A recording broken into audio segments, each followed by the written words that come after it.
Keto diet വളരെ പ്രസിദ്ധമായിട്ടുള്ളൊരു ഡയറ്റാണ്. പക്ഷെ അത് നിങ്ങൾക്ക് പറ്റുകയില്ലേ? ഹായ് ഫ്രണ്ട്സ്, ഞാൻ ഡോക്ടർ പ്രസൂൺ. ഇന്നത്തെ വീഡിയോയിൽ കീറ്റോ ഡയറ്റ് എന്താണെന്നും കീറ്റോ ഡയറ്റിൻ്റെ പ്രശ്നങ്ങളും അതിൻ്റെ ബെനിഫിറ്റ്സും ആർക്കൊക്കെയാണ് കീറ്റോ ഡയറ്റ് പറ്റുന്നത്, ആരൊക്കെ ഇത് ഒഴിവാക്കണം എന്നുള്ളത് നമുക്ക് നോക്കാം. സോ വെൽക്കം ബാക്ക് ടു ഡോഫോഡി. നമുക്ക് തുടങ്ങാം.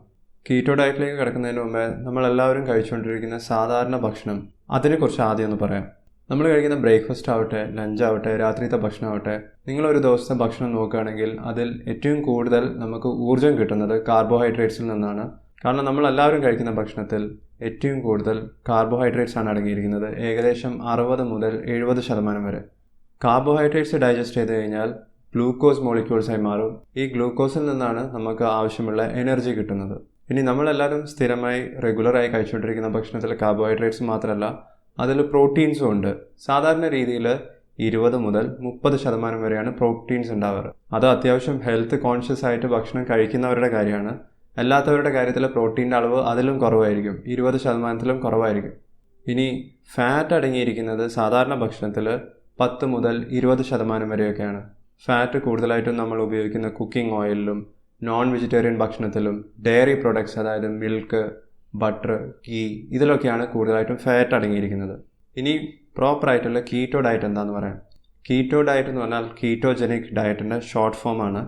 നേരത്തെ പറഞ്ഞ പോലെ ഗ്ലൂക്കോസ് കാർബോഹൈഡ്രേറ്റിൽ നിന്നും കിട്ടുന്ന ഒരു തരത്തിലുള്ള മോളിക്യൂളാണ്. അതിൽ നിന്നാണ് എനർജി നമുക്ക് കാര്യമായിട്ട് കിട്ടിക്കൊണ്ടിരിക്കുന്നത്. ഗ്ലൂക്കോസിൻ്റെ ഒരു പ്രത്യേകത, അത് പെട്ടെന്ന് തന്നെ എനർജിയാക്കി മാറ്റാൻ സാധിക്കും. കീറ്റോൺ ബോഡീസ് മറ്റു തരത്തിലുള്ള എനർജിയാണ്. കീറ്റോൺ ബോഡീസിന് നമ്മൾക്ക് വേണമെങ്കിൽ എനർജിക്ക് വേണ്ടി ഡിപ്പെൻഡ് ചെയ്യാൻ സാധിക്കും. ഇത് കുറച്ചും കൂടി എളുപ്പത്തിൽ മനസ്സിലാവണമെങ്കിൽ, ഇത്രയും കാലം നമ്മൾ ഓടിച്ചുകൊണ്ടിരുന്ന പെട്രോൾ വാഹനം മാറ്റി പെട്ടെന്ന് ഇലക്ട്രിക് കാർ ആക്കുകയാണെന്നുണ്ടെങ്കിൽ ആ കാറിൻ്റെ ഇന്ധനം മാറുകയാണ് ചെയ്യുന്നത് പെട്രോളിൽ നിന്നും ഇലക്ട്രിസിറ്റിയിലേക്ക്. അതേപോലെ തന്നെ ഇത്രയും കാലം നമ്മളുടെ ബോഡി ഡിപ്പെൻഡ് ചെയ്ത ഇന്ധനം എന്ന് പറയുന്നത് ഗ്ലൂക്കോസാണ്. ആ ഗ്ലൂക്കോസിന് പകരം കീറ്റോൺ ബോഡീസിനെ ഡിപ്പെൻഡ് ചെയ്യുന്ന ഒരു തരത്തിലുള്ള ഡയറ്റാണ് കീറ്റോ ഡയറ്റ് എന്ന് പറയുന്നത്. ഇനി കീറ്റോ ഡയറ്റിലേക്ക് വരണമെന്നുണ്ടെങ്കിൽ നമ്മൾ സാധാരണ കഴിക്കുന്ന ഭക്ഷണം പോരാ, അതിന് കീറ്റോൺസ് കൂടുതൽ കിട്ടുന്ന തരത്തിലുള്ള ഭക്ഷണം കഴിക്കേണ്ടി വരും. ഇനി കീറ്റോൺസ് കൂടുതൽ കിട്ടുന്ന ഭക്ഷണം ഏതൊക്കെയാണെന്ന് ചോദിച്ചാൽ 70 മുതൽ 80% ഫാറ്റ് അടങ്ങിയിരിക്കണം ആ ഭക്ഷണത്തിൽ. പ്രോട്ടീൻ്റെ അളവ് 20 മുതൽ 30% വരെയും. കാർബോഹൈഡ്രേറ്റ്സിലാണ് ഏറ്റവും വലിയ ബുദ്ധിമുട്ട് വരുന്നത്. 10%-ന് താഴെ, അതായത് 5 മുതൽ 10% വരെ കാർബോഹൈഡ്രേറ്റ്സ് ലിമിറ്റ് ചെയ്താലേ നിങ്ങൾ കഴിക്കുന്ന ഭക്ഷണത്തിൽ നിന്ന് കൃത്യമായി ഗ്ലൂക്കോസിന് പകരം കീറ്റോൺ ബോഡീസ് ഉണ്ടാക്കാനും ആ കീറ്റോൺ ബോഡീസ് ഉപയോഗിച്ച് നിങ്ങൾക്ക് പ്രവർത്തിക്കാനും സാധിക്കുകയുള്ളൂ. അതായത് നിങ്ങൾക്ക് പെട്ടെന്ന് കീറ്റോ ഡയറ്റിലേക്ക് മാറണമെന്നുണ്ടെങ്കിൽ നിങ്ങൾ കഴിക്കുന്ന ഭക്ഷണത്തിലെ ഫാറ്റിൻ്റെ അളവ് 2 ഇരട്ടിയല്ല 3 ഇരട്ടീൻ്റെ അടുത്ത് കൂട്ടേണ്ടി വരും. അതായത് കൂടുതൽ ഓയിൽ അടങ്ങിയിട്ടുള്ള ഭക്ഷണം കഴിക്കുക. വേണമെങ്കിൽ ഓയിൽ കുടിക്കുന്നത് പോലെ എന്ന് പറയാം. ഗീയും ബട്ടറൊക്കെ കൂടുതൽ കഴിക്കണം. ബട്ടർ കോഫിയൊക്കെ എല്ലാ കീറ്റോ ഡയറ്റിലും കാണുന്ന ഒരു പ്രധാന മെനുവിലെ ഐറ്റമാണ്. ഇത്തരത്തിൽ ഫാറ്റ് കൂട്ടുന്നത് മാത്രമല്ല, കാർബോഹൈഡ്രേറ്റ്സ് നമ്മൾ കഴിക്കുന്ന ഒട്ടുമിക്ക എല്ലാ ഭക്ഷണത്തിലും ഉണ്ട്. ആ കാർബോഹൈഡ്രേറ്റ്സിൻ്റെ അളവ് 10%-ന് താഴേക്ക് കൊണ്ടുപോകാന്ന് പറഞ്ഞാൽ വളരെ ബുദ്ധിമുട്ടാണ്. കീറ്റോ ഡയറ്റിലേക്ക് സ്വിച്ച് ചെയ്യുന്ന സമയത്ത് നമ്മളുടെ ബോഡിയിൽ ഗ്ലൂക്കോസിനേക്കാളും കൂടുതൽ കീറ്റോൺ ബോഡീസ് വരും. 2 മെയിൻ തരത്തിലുള്ള കീറ്റോൺ ബോഡീസാണ് ഉള്ളത്. ഒന്ന് അസറ്റോ അസറ്റേറ്റ്. ഈ അസറ്റോ അസറ്റേറ്റിൽ നിന്നാണ് പിന്നീട് ബീറ്റ ഹൈഡ്രോക്സി ബ്യൂട്രേറ്റ് എന്ന് പറഞ്ഞ കീറ്റോൺ ബോഡി ഉണ്ടാകുന്നത്. ബീറ്റ ഹൈഡ്രോക്സി ബ്യൂട്രേറ്റ് ആണ് നമ്മളുടെ ബ്രെയിനിനും മറ്റു കോശങ്ങൾക്കൊക്കെ എനർജിക്ക് വേണ്ടി യൂസ് ചെയ്യാൻ സാധിക്കുന്നത്. ഗ്ലൂക്കോസിന് പകരം കീറ്റോൺ ബോഡീസിനെ ഉണ്ടാക്കുന്നതും കീറ്റോൺ ബോഡീസിനെ എനർജിക്ക് വേണ്ടി ഡിപ്പെൻഡ് ചെയ്യുന്ന ഒരവസ്ഥേനെ കീറ്റോസിസ് എന്നാണ് പറയുന്നത്. ഇനി കീറ്റോ ഡയറ്റിന് അതിൻ്റേതായിട്ടുള്ള ബെനിഫിറ്റ്സും ഉണ്ട്, അതിൻ്റേതായിട്ടുള്ള പ്രശ്നങ്ങളും ഉണ്ട്. ബെനിഫിറ്റ് എല്ലാവർക്കും അറിയുന്ന പോലെ കീറ്റോ ഡയറ്റ് കാരണം പെട്ടെന്ന് നിങ്ങൾക്ക് നിങ്ങളുടെ വെയിറ്റ് കുറയ്ക്കാൻ സാധിക്കും. നിങ്ങളുടെ ബ്ലഡിലുള്ള ഇൻസുലിൻ്റെ അളവിനെ കുറയ്ക്കാനും സാധിക്കും. ഇൻസുലിൻ സെൻസിറ്റിവിറ്റി ഇമ്പ്രൂവ് ചെയ്യാനും കീറ്റോ ഡയറ്റ് നിങ്ങളെ സഹായിക്കും.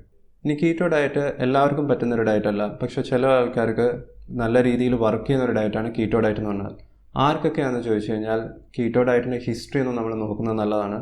ഏകദേശം 90 വർഷങ്ങൾക്ക് മുമ്പേ ചെറിയ കുട്ടികൾക്ക് റിഫ്രാക്ടറി സീഷർ, അപസ്മാരം വന്ന സമയത്ത് അവരുടെ ഭക്ഷണത്തിലുള്ള കാർബോഹൈഡ്രേറ്റ് റെസ്ട്രിക്റ്റ് ചെയ്ത സമയത്ത് അവരുടെ അപസ്മാരം പെട്ടെന്ന് മാറുന്നതായിട്ട് കണ്ടിട്ടുണ്ട്. അവരുടെ ഭക്ഷണത്തിൽ കാർബോഹൈഡ്രേറ്റിൻ്റെ അളവ് കുറയ്ക്കുന്നതിനനുസരിച്ച് തന്നെ ഫാറ്റിൻ്റെ അളവ് കൂട്ടും, പ്രോട്ടീൻസും അതിന് തുല്യമായി പ്രൊപ്പോർഷണലായിട്ട് കൂട്ടിയിട്ടുണ്ടായിരുന്നു. ഇപ്പോഴത്തെ കാലത്ത് സീഷറിന് മാത്രമല്ല, ഒട്ടുമിക്ക എല്ലാ ന്യൂറോളജിക്കൽ കണ്ടീഷൻസ് ഇൻക്ലൂഡിങ് ആൽസിമേഴ്സ് ഡിസീസിന് കീറ്റോ ഡയറ്റ് ഡോക്ടേഴ്സ് റെക്കമെൻഡ് ചെയ്യുന്നുണ്ട്. ഇനി അതിന് പുറമെ ക്യാൻസറിൻ്റെ ട്രീറ്റ്മെൻറ്റ് സമയത്ത് കീമോതെറാപ്പി, റേഡിയേഷനൊക്കെ എടുക്കുന്ന സമയത്തും കീറ്റോ ഡയറ്റ് ഹെൽപ്ഫുൾ ആണെന്നാണ് പറയുന്നത്. ചുരുക്കി പറഞ്ഞാൽ നിങ്ങൾക്ക് എന്തെങ്കിലും ഒരു മെഡിക്കൽ കണ്ടീഷൻ ഉണ്ട്, അത് സാധാരണ ട്രീറ്റ്മെൻറ്റ് ഓപ്ഷൻസിനെ കൊണ്ട് ഒരു റെസ്പോൺസും ഉണ്ടാകുന്നില്ല, മെച്ചപ്പെടുന്നില്ല എന്നുണ്ടെങ്കിൽ കീറ്റോ ഡയറ്റ് നിങ്ങൾക്ക് ട്രൈ ചെയ്യാവുന്നതാണ്. ഇതിന് പുറമെ വെയിറ്റ് ലോസ് ആഗ്രഹിക്കുന്ന ഏതൊരാൾക്കും കീറ്റോ ഡയറ്റ് ശ്രമിക്കാം. പക്ഷേ ഇതിൻ്റെ പ്രശ്നങ്ങളുണ്ട്.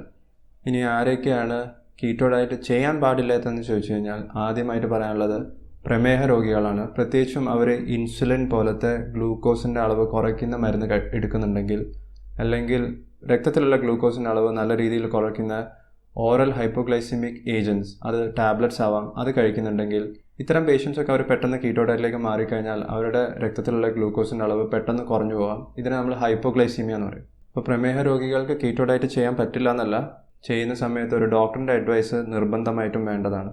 അവരുടെ ഗ്ലൂക്കോസിൻ്റെ അളവും കൃത്യമായി മാനേജ് ചെയ്താൽ മാത്രമേ കീറ്റോയിലേക്ക് പോകാൻ സാധിക്കുകയുള്ളൂ.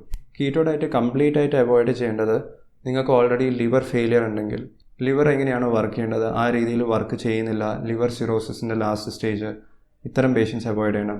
പാൻക്രിയാറ്റൈറ്റിസ് എന്ന് പറഞ്ഞ അസുഖം ഉള്ള പേഷ്യൻസ് അവോയ്ഡ് ചെയ്യണം. പാൻക്രിയാറ്റൈറ്റിസ് എന്ന് പറഞ്ഞാൽ പാൻക്രിയാസിലുള്ള ഒരു തരത്തിലുള്ള ക്രോണിക് ഇൻഫ്ലമേഷനാണ്. നമ്മൾ കഴിക്കുന്ന ഭക്ഷണത്തിലുള്ള ഫാറ്റ് പ്രോപ്പർലി മെറ്റബോളൈസ് ചെയ്യാൻ പറ്റാത്ത അവസ്ഥ, അതിനെ inborn errors of fat metabolism എന്ന് പറയും. ഇത്തരത്തിൽ പല കണ്ടീഷൻസ് ഉണ്ട്. ഇവർക്ക് കീറ്റോ ഡയറ്റ് പറ്റുന്ന ഡയറ്റല്ല. പ്രൈമറി കാർണിറ്റിൻ ഡെഫിഷ്യൻസി ഉള്ളവർക്ക് കീറ്റോ ഡയറ്റ് പറ്റില്ല. കാർണിറ്റിൻ പാൽമിറ്റോയിൽ ട്രാൻസ്ഫറേസ് എന്ന് പറയുന്ന എൻസൈമിൻ്റെ അളവ് കുറവുള്ള ആൾക്കാർക്കും ഈ കീറ്റോ ഡയറ്റ് പറ്റുന്നതല്ല. കാർണിറ്റിൻ ട്രാൻസ്ലോക്കേസ് എന്ന് പറയുന്ന മറ്റൊരു എൻസൈമാണ്, അതിൻ്റെ അളവ്, അതിൻ്റെ ഡെഫിഷ്യൻസി ഉള്ളവർക്കും കീറ്റോ ഡയറ്റ് പറ്റില്ല. പോർഫൈറിയ ഉള്ള ആൾക്കാർക്കും കീറ്റോ ഡയറ്റ് പറ്റില്ല. പൈറുവേറ്റ് കൈനേസ് എന്ന് പറയുന്നതും നമ്മളുടെ ശരീരത്തിലുള്ള ഒരു തരത്തിലുള്ള എൻസൈമാണ്. ആ എൻസൈം ഡെഫിഷ്യൻസി ഉള്ളവർക്കും കീറ്റോ ഡയറ്റ് കോൺട്രാ ഇൻഡിക്കേറ്റഡ് ആണ്, ചെയ്യാൻ പാടില്ല. ഇനി നിങ്ങൾ കീറ്റോ ഡയറ്റിലേക്ക് മാറുന്ന സമയത്ത് നിങ്ങളുടെ ബോഡിയിൽ എന്തൊക്കെ ചേഞ്ചസ് ആണ് വരുന്നതെന്ന് പറയാം. നമ്മളുടെ ബോഡിയിൽ ഗ്ലൂക്കോസ് നമ്മളുടെ സെൽസ് ഓരോന്നും വർക്ക് ചെയ്യാൻ വേണ്ടി ഉപയോഗിക്കുന്നുണ്ട്. എക്സസ് ആയിട്ടുള്ള ആവശ്യത്തിലും കൂടുതലുള്ള ഗ്ലൂക്കോസിനെ ഗ്ലൈക്കോജൻ ആക്കി മാറ്റിയതിന് ശേഷം ലിവറിലും മസിൽസിലും മറ്റു കോശങ്ങളിലും സ്റ്റോർ ചെയ്ത് വെക്കുകയാണ് ചെയ്യുന്നത്. നിങ്ങൾ കീറ്റോ ഡയറ്റിലേക്ക് മാറുന്ന സമയത്ത് രണ്ട് കാര്യങ്ങളാണ് നടക്കുന്നത്. ഇങ്ങനെ സ്റ്റോർ ചെയ്ത് വെച്ചിരിക്കുന്ന ഗ്ലൈക്കോജനിൽ നിന്നും തിരിച്ച് വീണ്ടും ഗ്ലൂക്കോസ് ആക്കി മാറ്റി അങ്ങനെ എനർജി ഉണ്ടാക്കാൻ നിങ്ങളുടെ ബോഡി ശ്രമിക്കും സർവൈവലിന് വേണ്ടി. പിന്നീട് അത് ശ്രമിക്കുന്നത് ഗ്ലൂക്കോനിയോജെനിസിസ് ആണ്, അതായത് പുതിയ ഗ്ലൂക്കോസ് ഉണ്ടാക്കാൻ നോക്കും. അത് പ്രോട്ടീൻസിനാവാം, അമിനോ ആസിഡ്സിനാവാം, പല രീതിയിൽ ഗ്ലൂക്കോനിയോജെനിസിസ് നടക്കാം. പ്രത്യേകിച്ചും മെയിനായിട്ട് നടക്കുന്നത് ലിവറിൽ നിന്നാണ്. ആദ്യത്തെ കുറച്ച് ദിവസം നമ്മൾ കാർബോഹൈഡ്രേറ്റ് റെസ്ട്രിക്റ്റ് ചെയ്യുന്നതുകൊണ്ട് തന്നെ ബ്ലഡിലുള്ള ഗ്ലൂക്കോസിൻ്റെ അളവ് നല്ല രീതിയിൽ കുറവായിരിക്കും. അതുകൊണ്ട് തന്നെ ആദ്യത്തെ കുറച്ച് ദിവസം നിങ്ങൾക്ക് കൂടുതൽ മധുരമുള്ള ഭക്ഷണം കഴിക്കാനുള്ള ക്രേവിംഗ് ഉണ്ടാവും. ഇത്രയും കാലം നമ്മളുടെ ബോഡി ഡിപ്പെൻഡ് ചെയ്ത ഇന്ധനം എന്ന് പറയുന്നത് ഗ്ലൂക്കോസാണ്. ആ ഗ്ലൂക്കോസിന് പകരം കീറ്റോൺ ബോഡീസിനെ ഡിപ്പെൻഡ് ചെയ്യുന്ന ഒരു തരത്തിലുള്ള ഡയറ്റാണ് കീറ്റോ ഡയറ്റ് എന്ന് പറയുന്നത്. ആദ്യത്തെ ആഴ്ചയിൽ തന്നെ 1 മുതൽ 1.5 കിലോ വരെ വെയിറ്റ് കുറയാൻ സാധ്യതയുണ്ട്. ശരീരത്തിലുള്ള ഗ്ലൈക്കോജൻ്റെ സ്റ്റോർസ് എല്ലാം തീരുന്നതിനനുസരിച്ച് ഇൻസുലിൻ്റെ അളവും കുറഞ്ഞു വരും. ഇൻസുലിൻ്റെ അളവ് കുറയുന്നതിനനുസരിച്ച് തന്നെ കിഡ്നി കൂടുതലായിട്ട് സോഡിയം ബ്ലഡിലേക്ക് റിലീസ് ചെയ്യും. ഇത് കാരണം പലതരത്തിലുള്ള സിംറ്റംസ് ഉണ്ടാവാം. ഹെഡേക്ക് ഉണ്ടാവാം, നോസിയ, വോമിറ്റിങ്, കോൺസ്റ്റിപ്പേഷൻ, പണ്ടത്തെ പോലെ എക്സസൈസ് ചെയ്യാൻ പറ്റാത്തൊരവസ്ഥ, ടയർഡ്നെസ് ഒക്കെ ഉണ്ടാവാം. ഇതിനെ നമ്മൾ കീറ്റോസിസ് ഫ്ലൂ എന്നാണ് പറയുക. രക്തത്തിൽ കൂടുതൽ സോഡിയം വരുന്നതിനനുസരിച്ച് തന്നെ നിങ്ങൾക്ക് ആ സോഡിയം പുറത്തേക്ക് കളയാൻ കൂടുതൽ പ്രാവശ്യം യൂറിൻ പാസ് ചെയ്യേണ്ടി വരും. നിങ്ങളുടെ ശരീരത്തിലുള്ള വെള്ളത്തിൻ്റെ അംശം സോഡിയത്തിൻ്റെ കൂടെ കുറയുന്നതുകൊണ്ട് തന്നെ നിങ്ങൾ ഡീഹൈഡ്രേഷനിലേക്ക് പോകും, നിങ്ങളുടെ ശരീരഭാരം കുറയും. ഇങ്ങനെ കീറ്റോസിസ് ഫ്ലൂ കാരണം ഉണ്ടാകുന്ന ക്രാംസും നോസിയ വോമിറ്റിംഗ് ഒക്കെ ആദ്യത്തെ 2-3 ആഴ്ച കഴിഞ്ഞാൽ മാറും. ബോഡിയിലുള്ള ഗ്ലൈക്കോജൻ്റെ സ്റ്റോർസും കുറഞ്ഞുകൊണ്ടിരിക്കുകയാണ്. പിന്നീട് ബോഡി ചെയ്യുന്നത് ബോഡിയിൽ സ്റ്റോർ ചെയ്ത് വെച്ചിരിക്കുന്ന ഫാറ്റിൽ നിന്നും ഗ്ലൂക്കോസ് ഉണ്ടാക്കാൻ നോക്കും. മറ്റൊരു തരത്തിലുള്ള ഗ്ലൂക്കോനിയോജെനിസിസ് എന്ന് വേണമെങ്കിൽ പറയാം. അങ്ങനെയാണ് അവസാനം നിങ്ങളുടെ ബോഡിയിലുള്ള ഫാറ്റ് കുറഞ്ഞു തുടങ്ങുന്നത്. പക്ഷേ ഫാറ്റ് ലോസ് കാരണം ബോഡിയിലുള്ള വാട്ടർ കുറഞ്ഞു പോകുന്നതുകൊണ്ട് ഉണ്ടാകുന്ന വെയിറ്റ് ലോസ് കണ്ടിന്യൂസ് ആയിട്ട് അങ്ങനെ തന്നെ നിൽക്കില്ല. ഒരു സ്റ്റഡിയിൽ ഓവർ വെയിറ്റ് ആയിട്ടുള്ള ആൾക്കാർ കീറ്റോ ഡയറ്റിലേക്ക് പോയപ്പോൾ അവർ കണ്ടുപിടിച്ചത് ആദ്യത്തെ മാസം 7.5 കിലോ അവരത് കുറഞ്ഞു എന്നും പിന്നത്തെ 2 മാസം കൊണ്ട് അവർക്ക് വെറും 5 കിലോ കുറഞ്ഞു എന്നും അതിനുശേഷം വെയിറ്റ് ലോസേ ഉണ്ടായിട്ടില്ല. കീറ്റോ ഡയറ്റിലേക്ക് വന്നതിന് ശേഷം നിങ്ങൾക്ക് ഉണ്ടാകുന്ന വെയിറ്റ് ലോസ് ആദ്യത്തെ 1-2 മാസം നല്ലോണം ഉണ്ടാവും, നല്ല രീതിയിൽ കുറഞ്ഞു വരും. പിന്നീട് അത് ഫ്ലാറ്റ് ആയിട്ടേ കാണുകയുള്ളൂ. അതായത് നിങ്ങൾ കീറ്റോ ഡയറ്റ് കണ്ടിന്യൂ ചെയ്ത് കഴിഞ്ഞാലും വെയിറ്റ് ലോസ് ഉണ്ടാവില്ല. ഇതിനെയാണ് കീറ്റോ പ്ലാറ്റ്യൂ എന്ന് പറയുന്നത്. ഇങ്ങനെ വെയിറ്റ് ലോസ് ഉണ്ടാവാത്ത ഒരവസ്ഥയിൽ അധികം ആൾക്കാരും കീറ്റോ ഡയറ്റ് നിർത്തിക്കളയും. അതുകൊണ്ട് തന്നെ കീറ്റോ ഡയറ്റ് ദീർഘകാലം ഫോളോ ചെയ്യുന്ന ആൾക്കാരുടെ എണ്ണം കുറവാണ്. അതുകൊണ്ട് തന്നെയാണ് കീറ്റോ ഡയറ്റിൻ്റെ ലോങ് ടേം സ്റ്റഡീസ് ഇല്ലാത്തതും. പക്ഷെ ചില ആൾക്കാർ വീണ്ടും കീറ്റോ ഡയറ്റ് കണ്ടിന്യൂ ചെയ്യാറുണ്ട്. കാരണം കീറ്റോ ഡയറ്റ് കാരണം മറ്റു തരത്തിലുള്ള ബെനിഫിറ്റ്സ് ഉണ്ട്. അവർക്ക് ചിന്തിക്കാനുള്ള ക്ലാരിറ്റി കൂടുന്നതായിട്ടും അവരുടെ കോഗ്നേറ്റീവ് എബിലിറ്റി കൂടുന്നതായിട്ടും ഒക്കെ കണ്ടിട്ടുണ്ട്. ഇനി കീറ്റോ ഡയറ്റിൻ്റെ പ്രോബ്ലംസ് എന്തൊക്കെയാണെന്ന് പറയാം. ഒന്ന്, നേരത്തെ പറഞ്ഞ പോലെ ഇത് കുറേ കാലം ഫോളോ ചെയ്യാൻ പറ്റാത്തൊരു ഡയറ്റാണ്. നിങ്ങൾക്ക് ചുരുങ്ങിയത് ഒരു 6 മാസമെങ്കിലും ചെയ്യാൻ പറ്റിയില്ല എന്നുണ്ടെങ്കിൽ അതിനെ കൊണ്ടുണ്ടാകുന്ന ബെനിഫിറ്റ്സ് സത്യം പറഞ്ഞാൽ ടെമ്പററി ആയിരിക്കും, ലോങ് ലാസ്റ്റിംഗ് ആയിരിക്കില്ല. കീറ്റോ ഡയറ്റ് പെർഫെക്റ്റായിട്ട് കൃത്യമായി ചെയ്യുകയാണെന്നുണ്ടെങ്കിൽ നല്ല ഡയറ്റാണ്. പക്ഷേ അത് കൃത്യമായി ചെയ്യാൻ പറ്റിയിട്ടില്ല എന്നുണ്ടെങ്കിൽ സത്യം പറഞ്ഞാൽ ഒരു ചെയ്യാൻ പാടില്ലാത്ത ഡയറ്റാണ് കീറ്റോ ഡയറ്റ്. കീറ്റോജനിക് ഡയറ്റ് ചെയ്യുന്ന സമയത്ത് നമ്മളുടെ ബ്ലഡിൽ കീറ്റോൺ ബോഡീസിൻ്റെ അളവ് നമുക്ക് നോക്കാൻ സാധിക്കും. അതിന് ആബട്ട് എന്ന് പറയുന്ന കമ്പനീൻ്റെ പ്രെസിഷൻ എക്സ്ട്രാ എന്ന് പറഞ്ഞ ഗ്ലൂക്കോമീറ്റർ പോലത്തെ ഡിവൈസസ് ഉണ്ട്. ബ്ലഡിൻ്റെ ഒരു ഡ്രോപ്പ് മതി. ഈ ഡിവൈസിന് ഏകദേശം 3000 രൂപയൊക്കെയാണ് വരുന്നത്. പക്ഷേ സ്ട്രിപ്പിന് ഭയങ്കര വില കൂടുതലാണ്. ഇത് വെച്ച് നോക്കിയിട്ട് നമുക്ക് നമ്മളുടെ ബ്ലഡിലുള്ള കീറ്റോൺ ബോഡീൻ്റെ അളവ് കണ്ടുപിടിക്കാൻ സാധിക്കുന്നതാണ്.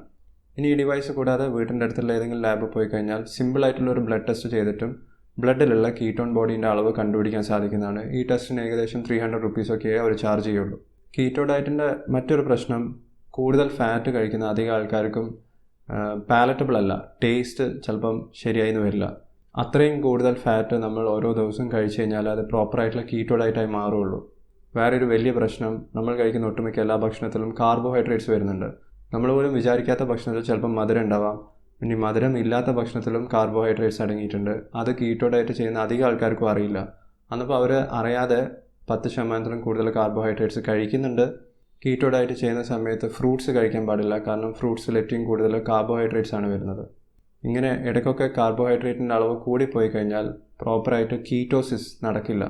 നിങ്ങളുടെ ബ്ലഡിൽ കീറ്റോൺ ബോഡീൻ്റെ അളവ് എത്രയാണോ എത്തേണ്ടത് അത് എത്തില്ല. കീറ്റോ ഡയറ്റിൻ്റെ മറ്റൊരു വലിയ പ്രശ്നം എന്താണെന്ന് പറഞ്ഞാൽ, നിങ്ങൾ കൃത്യമായി നോക്കി കാർബോഹൈഡ്രേറ്റ്സ് 10% അടിയിലേക്ക് കൊണ്ടുവന്നാൽ തന്നെ നിങ്ങൾ അറിയാതെ കൂടുതൽ പ്രോട്ടീൻസ് കഴിച്ചു കഴിഞ്ഞാൽ, അതായത് 30% കൂടുതലൊക്കെ പ്രോട്ടീൻസ് കഴിച്ചു കഴിഞ്ഞാലും അതിനെക്കൊണ്ടും പ്രശ്നമുണ്ട്. കാരണം നിങ്ങൾ കൂടുതൽ കഴിക്കുന്ന പ്രോട്ടീൻസിൽ അമിനോ ആസിഡ്സ് ആണ് അടങ്ങിയിരിക്കുന്നത്. ഈ അമിനോ ആസിഡ്സും നിങ്ങളുടെ ലിവറിൽ എത്തിക്കഴിഞ്ഞാൽ വീണ്ടും ഗ്ലൂക്കോനിയോജെനസിസ് എന്ന് പറഞ്ഞ പ്രോസസ്സ് വഴി ഗ്ലൂക്കോസായി മാറുകയാണ് ചെയ്യുന്നത്. നിങ്ങളുടെ ബ്ലഡിൽ എപ്പോഴൊക്കെ ഗ്ലൂക്കോസ് വരുന്നോ അന്നപ്പോൾ കീറ്റോസിന് പകരം പണ്ടത്തെ പോലെ ഗ്ലൂക്കോസിന് തന്നെ എനർജിക്ക് വേണ്ടി യൂട്ടിലൈസ് ചെയ്യും. കീറ്റോ ഡയറ്റിൽ കൂടുതൽ ഫാറ്റ് കഴിക്കുക എന്ന് പറഞ്ഞാൽ കുറച്ച് പോപ്പുലർ ആയിട്ടുള്ള കീറ്റോ ഡയറ്റിൻ്റെ റെസിപ്പീസ് നോക്കിയാൽ മതി. തേങ്ങാപ്പാലും എണ്ണയും ഒക്കെ കഴിക്കുന്ന എല്ലാ ഭക്ഷണത്തിലും ലിബറലായി കൂടുതലായി ഉപയോഗിക്കണം. ഇതുവരെ നിങ്ങൾക്കില്ലാത്ത ശീലങ്ങൾ, പുതിയ ശീലങ്ങൾ ഉണ്ടാക്കേണ്ടി വരും.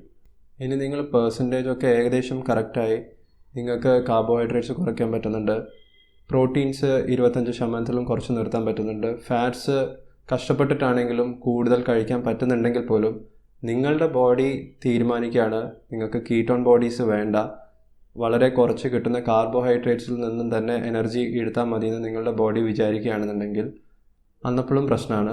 നിങ്ങളുടെ LDL കൊളസ്ട്രോൾ കൂടും, ട്രൈഗ്ലിസറൈഡ്സ് കൂടും, VLDL കൂടും. നിങ്ങളുടെ ഫാറ്റ് മെറ്റബോളിസം കംപ്ലീറ്റ്ലി താറുമാറായി പോകും. അതുകൊണ്ട് തന്നെ നിങ്ങൾ കീറ്റോ ഡയറ്റിലേക്ക് പോയിട്ടുണ്ടെങ്കിൽ മാസം നിങ്ങളുടെ ലിപ്പിഡ് പ്രൊഫൈൽ, അതായത് കൊളസ്ട്രോളിൻ്റെ ടെസ്റ്റ് ഫാസ്റ്റിങ്ങിൽ ചെയ്തു നോക്കണം. ഒരു ഡോക്ടറെ നിർബന്ധമായിട്ടും കാണിച്ച് ഡോക്ടറിൻ്റെ അഭിപ്രായം കൂടി ചോദിക്കണം. ബോഡിയിൽ കൃത്യമായ ലെവലിൽ തന്നെയാണോ കീറ്റോൺ ബോഡീസ് നിൽക്കുന്നത്, ബാക്കിയുള്ള കൊളസ്ട്രോളിൻ്റെ വാല്യൂസൊക്കെ നോർമലായിട്ട് തന്നെ പോകുന്നുണ്ടോ അതും നോക്കണം. കീറ്റോ ഡയറ്റിൻ്റെ കുറച്ച് ലോങ് ടേം സൈഡ് എഫക്ട്സ് എന്തൊക്കെയാണെന്ന് ചോദിച്ചു കഴിഞ്ഞാൽ, ലിവറിൽ ബൈൽ കെട്ടി നിൽക്കാം, ഇതിന് ഹെപ്പാറ്റിക് സ്റ്റിയറ്റോസിസ് എന്ന് പറയും. കിഡ്നിയിൽ സ്റ്റോൺസ് ഉണ്ടാവാനുള്ള ചാൻസസ് ഉണ്ട്, വൈറ്റമിൻ ഡെഫിഷ്യൻസി ഉണ്ടാവാനുള്ള ചാൻസസ് ഉണ്ട്, പ്രോട്ടീൻ്റെ അളവ് കുറഞ്ഞു പോകുന്ന അവസ്ഥ, ഹൈപ്പോ പ്രോട്ടീനീമിയ ഉണ്ടാവാനുള്ള സാധ്യതയുണ്ട്. അപ്പോൾ നിങ്ങൾക്ക് എല്ലാവർക്കും അറിയേണ്ടത് ഏതാണ് പെർഫെക്റ്റ് ഡയറ്റ്, ഏതാണ് ബെസ്റ്റ് ഡയറ്റ് എന്നുള്ളതാണ്. സത്യം പറഞ്ഞാൽ അങ്ങനത്തെ ഒരു ഡയറ്റ് ഇല്ല. നമ്മളെല്ലാവരും കുറച്ച് പോപ്പുലർ ആയിട്ടുള്ള ഡയറ്റിൻ്റെ പല തരത്തിലുള്ള വേരിയേഷൻസാണ് ട്രൈ ചെയ്യുന്നത്. ഒരാൾക്കും കൃത്യമായിട്ടുള്ള കീറ്റോ ഡയറ്റ് അതേപോലെ തന്നെ മെയിൻറ്റെയിൻ ചെയ്യാൻ ബുദ്ധിമുട്ടായിരിക്കും. അപ്പം അവർക്ക് പറ്റുന്ന കീറ്റോ ഡയറ്റിൻ്റെ വേരിയേഷൻസ് ആയിരിക്കും അവർ നോക്കുന്നത്. അവർക്ക് അതിനെക്കൊണ്ട് ബെനിഫിറ്റ് ഉണ്ടെങ്കിൽ അത് കണ്ടിന്യൂ ചെയ്യും, ഇല്ലാന്നുണ്ടെങ്കിൽ അവർ സ്റ്റോപ്പ് ചെയ്യും. അതുപോലെ തന്നെയാണ് ഡാഷ് ഡയറ്റും, അതുപോലെ തന്നെയാണ് ലോ കാർബ് ഡയറ്റും, slow carb diet, Mediterranean diet. ഈ പറയുന്ന ഡയറ്റൊക്കെ പോപ്പുലർ ആയത് കൂടുതൽ ആൾക്കാർക്ക് അത് വർക്ക് ചെയ്യുന്നതുകൊണ്ടാണ്. പക്ഷെ അതിനർത്ഥം അത് നിങ്ങൾക്ക് വർക്ക് ചെയ്യുന്നല്ല. നിങ്ങൾക്ക് വർക്ക് ചെയ്യുന്ന ഡയറ്റ് എന്താണെന്നുള്ളത് നിങ്ങൾ തന്നെ കണ്ടുപിടിക്കണം. കീറ്റോ ഡയറ്റിൽ കീറ്റോസിസ്, അതായത് നമ്മളുടെ ബ്ലഡിലുള്ള കീറ്റോൺ ബോഡീൻ്റെ അളവ് കൂട്ടാൻ സാധിക്കും, അതിനെക്കൊണ്ടുള്ള ബെനിഫിറ്റ്സ് വരുത്താൻ സാധിക്കും. പക്ഷെ അതിന് കീറ്റോ ഡയറ്റ് തന്നെ ചെയ്യണമെന്നില്ല. ഫാസ്റ്റിംഗ് ചെയ്ത് കഴിഞ്ഞാലും നിങ്ങൾക്ക് കീറ്റോസിസിലേക്ക് പോകാൻ പറ്റും. ഇൻ്റർമിറ്റൻറ്റ് ഫാസ്റ്റിംഗ് അതിനുള്ളൊരു നല്ല വഴിയാണ്. ഈ വിഷയത്തിനെക്കുറിച്ച് ഞാൻ ചെയ്തിട്ടുള്ള വീഡിയോ നിങ്ങൾ ഇതുവരെ കണ്ടിട്ടില്ല എന്നുണ്ടെങ്കിൽ ആ വീഡിയോൻ്റെ ലിങ്ക് ലൈക്ക് ബട്ടൻ്റെ താഴെ കാണാം. സമയം കിട്ടുമ്പോൾ തീർച്ചയായിട്ടും കാണാം. ഇനി ഹെൽത്തി ആയിട്ടുള്ള ഏതൊരു ഭക്ഷണം കഴിക്കുകയാണെന്നുണ്ടെങ്കിലും അതിന് നോക്കേണ്ട കുറച്ച് ബേസിക് ഫാക്ട്സ് ഉണ്ട്. അതറിഞ്ഞിരിക്കുകയാണെങ്കിൽ നിങ്ങൾ കഴിക്കുന്ന ഭക്ഷണം നിങ്ങൾക്ക് ഹെൽത്തി ആക്കാം. അതിന് നിങ്ങൾ കഴിക്കുന്ന ഭക്ഷണത്തിൻ്റെ കൂടെ കൂടുതൽ പച്ചക്കറി ആഡ് ചെയ്യുക, ഫ്രൂട്ട്സ് എല്ലാ ദിവസവും കഴിക്കാൻ ശ്രമിക്കുക, വെള്ളം കൂടുതൽ കുടിക്കുക, എക്സസൈസ് ചെയ്യുക, നല്ല രീതിയിലുള്ള ഉറക്കം ഉറപ്പുവരുത്തുക. ബേക്കറിയിൽ നിന്നും കിട്ടുന്ന fast food, junk food, bakery ഐറ്റംസൊക്കെ അവോയ്ഡ് ചെയ്യുക. പറ്റുമെങ്കിൽ തീരെ കഴിക്കാതിരിക്കുക. ഈ പറഞ്ഞ ബേസിക് ആയിട്ടുള്ള കാര്യങ്ങളൊക്കെ നിങ്ങൾ ചെയ്ത് ശ്രമിക്കുകയാണെന്നുണ്ടെങ്കിൽ നിങ്ങൾക്ക് പേഴ്സണലൈസ്ഡ് ആയിട്ടുള്ള നിങ്ങളുടെ തന്നെ ഹെൽത്തി ഡയറ്റ് നിങ്ങൾക്ക് കണ്ടുപിടിക്കാൻ സാധിക്കും. അങ്ങനത്തെ ഒരു ഡയറ്റ് നിങ്ങൾക്ക് കുറേ കാലം, ദീർഘകാലം കണ്ടിന്യൂ ചെയ്ത് പോകാൻ സാധിക്കുകയുള്ളൂ. കാരണം അതിനെക്കൊണ്ടുണ്ടാകുന്ന ബെനിഫിറ്റ്സ് നിങ്ങൾക്ക് മനസ്സിലായതിനു ശേഷം നിങ്ങൾ പിന്നെ ആ ഡയറ്റ് നിർത്താൻ പോകുന്നില്ല. അങ്ങനത്തെ ഒരു ഡയറ്റ് നിങ്ങളുടെ ബോഡി വെയ്റ്റ് നോർമൽ റേഞ്ചിൽ നിർത്തുകയുള്ളൂ. അത്തരത്തിലൊരു പേഴ്സണലൈസ്ഡ് ഡയറ്റ് നിങ്ങളെ അസുഖത്തിൽ നിന്നും രക്ഷിക്കുകയുള്ളൂ, നിങ്ങൾക്ക് പ്രോപ്പറായിട്ടുള്ള ഇമ്മ്യൂണിറ്റി തരുള്ളൂ. അങ്ങനത്തെ ഒരു ഡയറ്റ് മാത്രമേ നിങ്ങൾക്ക് കഴിക്കുന്ന സമയത്ത് ഇത് ഹെൽത്തി ആണെന്നുള്ളൊരു വിശ്വാസം വരുത്തുകയുള്ളൂ. ഇനി എനിക്കറിയേണ്ടത്, നിങ്ങൾ കീറ്റോ ഡയറ്റ് ചെയ്തിട്ടുണ്ടെങ്കിൽ അത് എത്ര കാലത്തേക്കാണ്? നിങ്ങളുടെ എക്സ്പീരിയൻസ് കമൻറ്റ് ബോക്സിൽ നിന്ന് രേഖപ്പെടുത്തുക. ഡാഷ് ഡയറ്റും ലോ കാർബ് ഡയറ്റും കീറ്റോ ഡയറ്റിനൊക്കെ കുറിച്ച് ഞാൻ ചെയ്തിട്ടുള്ള എല്ലാ വീഡിയോസും നിങ്ങൾക്ക് ഈ പ്ലേലിസ്റ്റിൽ കാണാം. ഈ വീഡിയോ നിങ്ങൾക്ക് ഇഷ്ടപ്പെട്ടുണ്ടെങ്കിൽ ലൈക്ക് ചെയ്യുക, ഷെയർ ചെയ്യുക, സബ്സ്ക്രൈബ് ചെയ്യുന്നതാരും മറക്കണ്ട. ഞാൻ നിങ്ങളെ നെക്സ്റ്റ് വീഡിയോയിൽ കാണാം. Take care, stay healthy and thank you so much for watching. Bye bye.